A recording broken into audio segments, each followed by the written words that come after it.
हरदी हरदी जीन करा हरदी दे से पियवा गई न हो।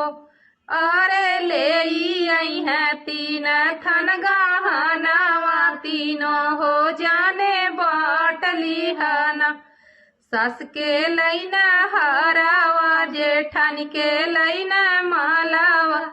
छोटकी नदी के सोने का अंगूठिया बीचे का नगवा काढ़ ले बना।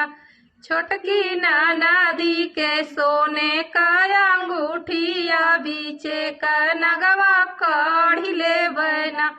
हरदी हरदी जीन करा हरदी दे से पियवा गई न हो।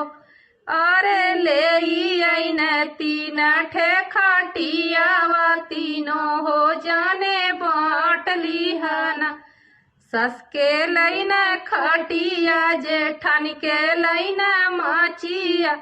छोटकी नदी के लिए न खाटोलावा सिरैया पाटी काढ़ ले बना।